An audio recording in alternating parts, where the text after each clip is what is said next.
Week 3 of Lent, Moses, then Jesus, then you and me.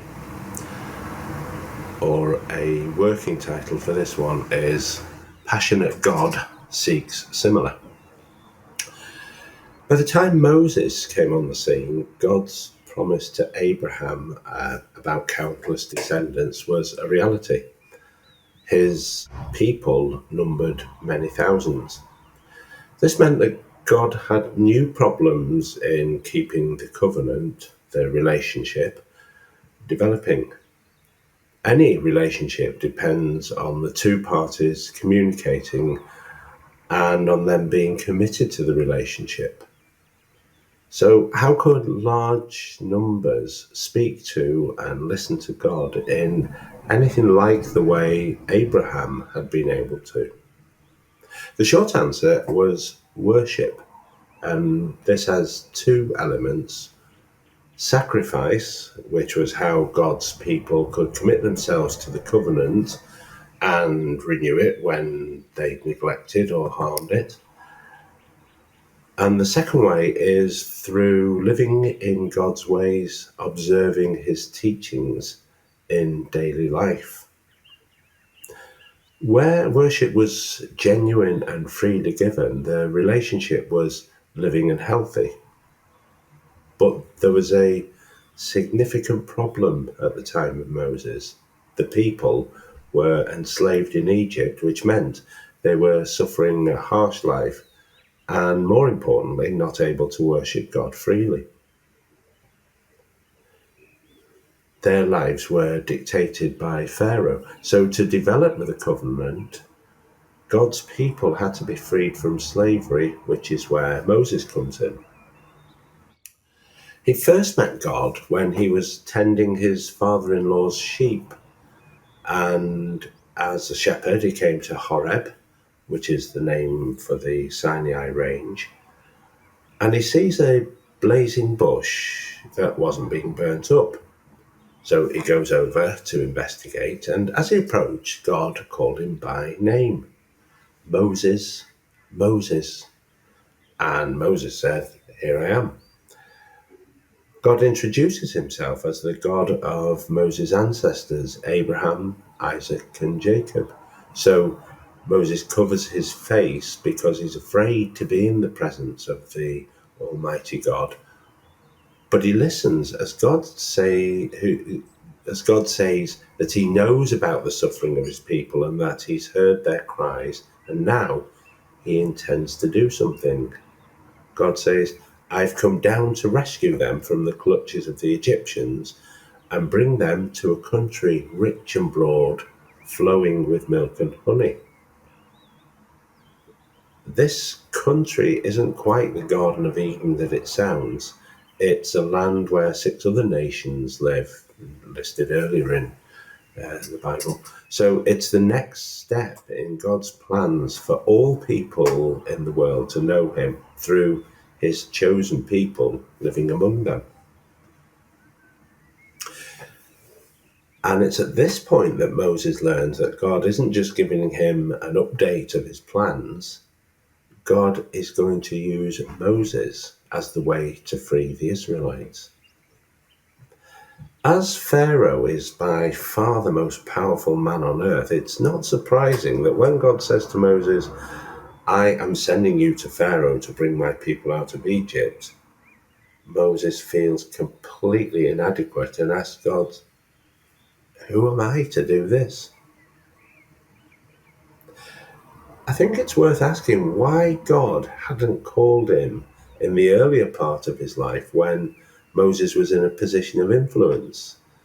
He'd been brought up by Pharaoh's wife. As her son, she'd found him in his basket in the river. The mighty Pharaoh is hardly likely to feel threatened by a shepherd demanding the release of his slave workforce. And another reason why Moses would ask, "Who am I to do this?" is his own people are hardly likely to roll out the red carpet for him. If they do know him, they'll know him as the one who grew up in the palace, effectively as one of them. And if they didn't know him, well, why should they listen to him? The answer God gives to reassure Moses is, I shall be with you. Many of us, I suspect, would want a more solid sign that all will be well before we set off on such a dangerous and foolhardy sounding mission. Moses will only know that God will be with him when he's telling Pharaoh to let God's people go. So, like with Abraham, he has to trust God. Something I don't think he would have done if he was in the palace, where he might have been afraid of losing privilege or status or put himself in danger. Either that, or he'd have used his own connections and the channels available to him there. As with Abraham and as with Adam and Eve, God wanted to work with his people, not impose from above. And if they were going to work with him, they'd have to trust him. It's also worth noting that God isn't saying he'll overthrow the Egyptians and allow his people to become the new power and say, it's your turn now, you can have the palaces and so on. Moses is to lead them back to this mountain to worship God. Moses knows that his people won't automatically believe him when he goes to tell the Israelites God plans to free them. They will ask the name of the God who sent him, meaning, who gave you the authority? So he asks God, what name shall I say? God answers with Yahweh, a name it's impossible to translate. The nearest we can get to its meaning is, I am that I am, or I am he who is. The point God is making is, I am everything. I caused everything to be, and I am all that is. And you can only name something if you know it well enough. So God is saying, you can't name me. This name and the conversation with Moses tells us so much about the God we believe in. He's beyond anything we can understand. As we say, he's transcendent. But he's at the same time a personal God who has heard his people's cries, who cares about their suffering and has come down to free them. Not with terrifying power sent from above, but through Moses, who he calls by name. More than that, he chooses the shepherd who trusts God, not the Moses living in the palace, walking the corridors of power. As we know, Moses does free the people from Egypt, defeating the might of the Egyptian army, and the Israelites set off on their journey to the Promised Land, singing God's praises and celebrating the victory he achieved. But it isn't far into their journey that they find the going tough, and they wonder why Moses brought them out of Egypt. Yes, it had been bad, but at least they had food to eat and water to drink. It's not too long before things had become so bad they wanted to stone Moses, having lost faith in him as a leader and all but lost faith in God. This is when they'd pitched camp in the desert on one of the stages, but there was no water. And it says the people took issue with Moses, though he points out to them that really their complaint is with God. Why put God to the test? I do think we have to have sympathy for the people because they are tormented by thirst. And with no water left and none in sight, they demand to know, why did you bring us out of Egypt only to make us, our children, and our livestock die of thirst? In other words, as far as they can see, because of Moses, not only will they die, but so too will their children. And with them goes their future as a people. And their livestock, their means of supporting themselves, are also going to die. No wonder they're angry and confused.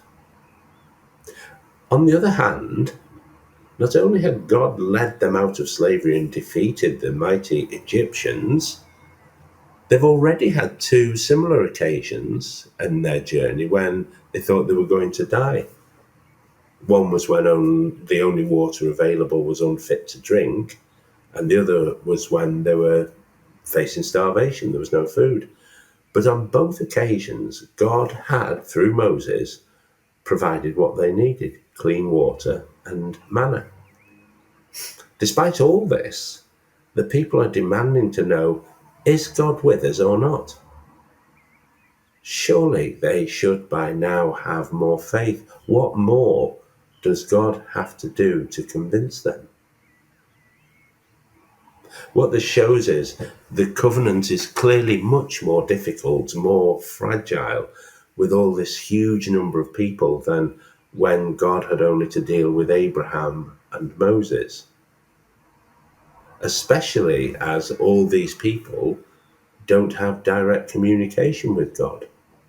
Not having that close contact doesn't make everything easy for Moses, who's panicking, saying, how am I to deal with these people? Any moment they'll stone me. The difference is that the people take their complaints and their anger to Moses. He takes his worries to God. God tells him to take some elders with him and go on ahead, which is significant because in an earlier trial, the Israelites had wanted to go back to Egypt, back to what they knew, but Moses is told to go further to a rock where God tells him, I'll be waiting for you. And there he's to strike the rock and water will flow from it. The name of the rock is Horeb. Moses is back to the mountain area where he'd first met God with the Israelites. Maybe they were kicking and complaining, but they certainly hadn't learned to trust God or Moses, but they were there. Now that they're clear of Egypt and on their way to the promised land, God can begin to prepare them to live freely as his people. As with any society, they have to have a shared identity, a shared understanding of what it means to be one of the people, including their position in the world. And for the Israelites, as God's chosen people, they need to understand their role in his plans for humanity. But at this stage, there are 12 tribes who, even if they speak the same language, same dialect and so on, they will have tribal loyalties and tensions. It's with the giving of the commandments and the other teachings of the Torah that they become not just a more unified people, they become God's people who willingly enter together into the covenant. They have a chance to hear all the laws and the Torah before they sign up. When people think of the commandments, most people immediately think of the thou shalt not ones, the commandments that deal with the relationship between people. These are very practical and common sense, obviously, and they're probably to be found in any society, and I suspect all religions that aim for more than survival of the fittest or everyone for themselves. But they're rather limited to stopping people from doing bad. God's got far more in mind for his people and through them for all of us, which is why these commandments come after the ones governing our relationship with God. Worship and absolute loyalty are the foundation stones of the covenant. His people are to have no other gods but him. They're not to bow down or serve any other god or to make images of gods. The images were the visible representation, the point of contact, if you like. He even goes as far as to say, I am a jealous God, meaning he's using this word in the sense of he's passionate about the covenant of his people. Passionate because it will make such a difference to them and to the rest of us. And this is also why he says, I punish a parent's fault in the children, grandchildren, and great grandchildren of those who hate me. It's not that he stops loving these people, but to hate God is to ignore or despise his ways and his values. The children and grandchildren will suffer the effects of growing up in families and societies that are based on the opposite of compassion and altruism, forgiveness, and so on. God is also being practical when he says, only worship me.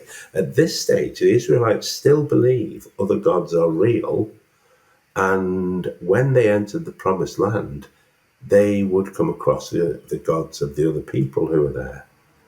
They'd be used to people who would think it natural to worship different gods according to their need, such as a god of fertility or a good harvest or war and so on.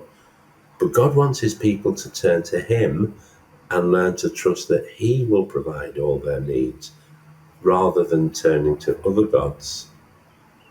To worship other gods is also to serve them, to take on their values, and God insists that they don't compromise or dilute his ways. They must worship only him and serve only him. The commandments and the Torah are for all people and for all time. They're God's wisdom. And whilst the Israelites had Moses and the Ark of the Covenant always with them as they travelled through the desert, it was easy to be guided and to worship. But over the generations, when the Israelites became a settled people, the commandments and temple worship were at the heart of the relationship with God. But the commandments were written on stone, and worship was in a stone setting. This covenant was never going to be enough for the relationship God had in mind for his people. And this was what Jesus had in mind when he drove all the traders and their animals and the money changers out of the temple. This was hugely disruptive. Think bringing the stock exchange in London to a halt. And it was scandalous to the authorities. After all, those running the stalls were not only legal, they were helping people to fulfill God's law. Sacrifice was an integral part of the law of Moses, and animals offered had to be unblemished. So anyone travelling from outside Jerusalem couldn't bring their own because they'd get bruised and battered on the way. And to buy an animal to sacrifice, they had to change their coins because they bore the image and the claim to divinity of Caesar. So all those coins broke the second commandment. There's no real evidence of Jesus driving them out because they were charging too much or swindling people. It wasn't a question of motorway prices. In John's Gospel, Jesus is angry because the temple has been turned into a marketplace. Worship has become a transaction. And in the Synoptic Gospels, Jesus is angry because they are, as he says, turning my Father's house into a den of thieves.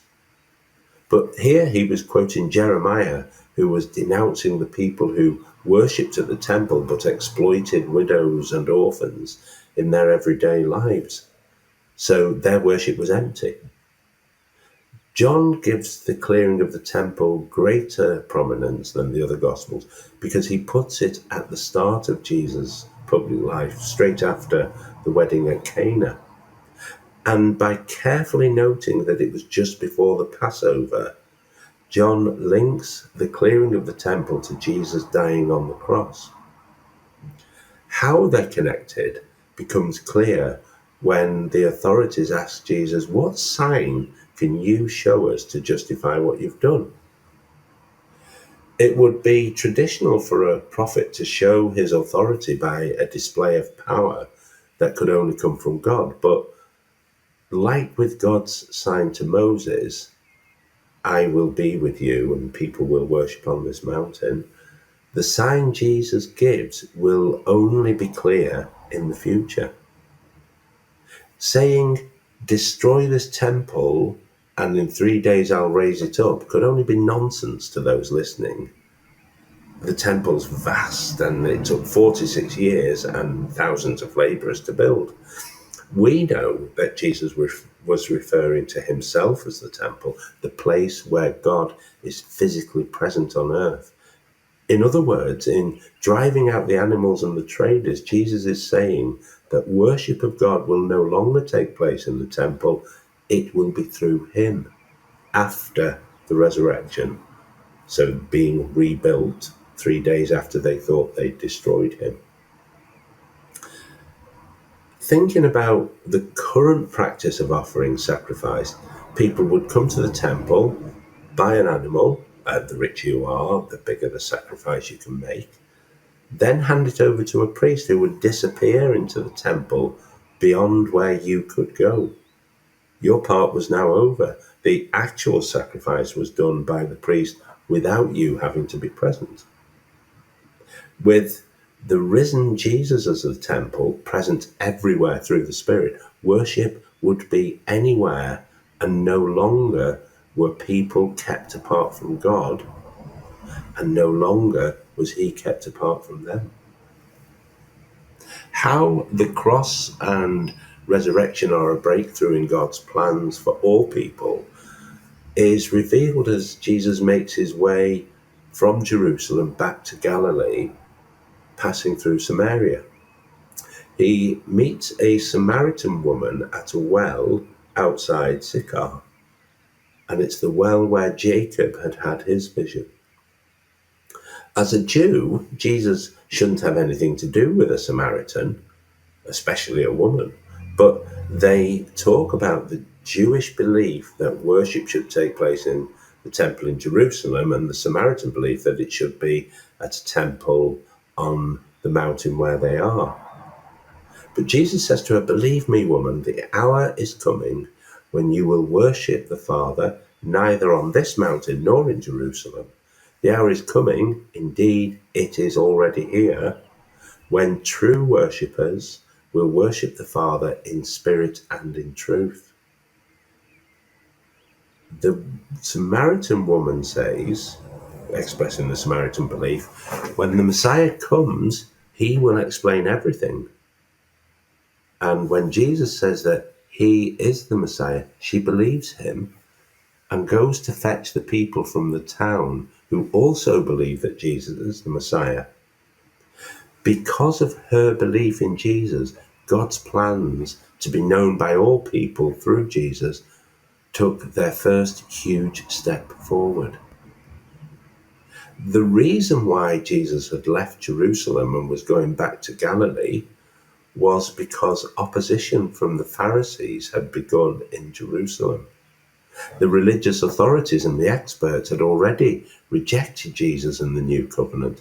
Their beliefs and practices were so set in stone that there was no possibility to change, to grow with the arrival of the new covenant in Jesus.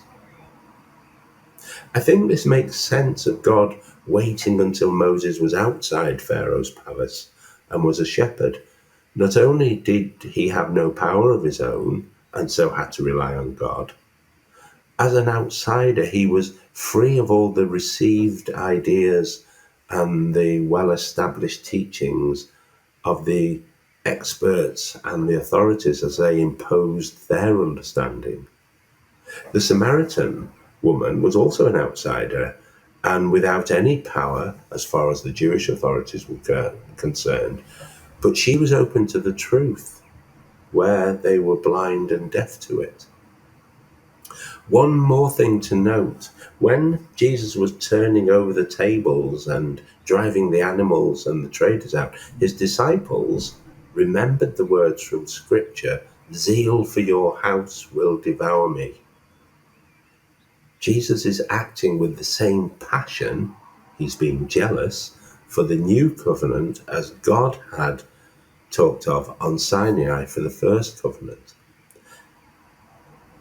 Anybody who is enthusiastic and passionate disturbs our ideas and our routines, makes us think again about our long-held views and beliefs that are so important and such a comfort to us.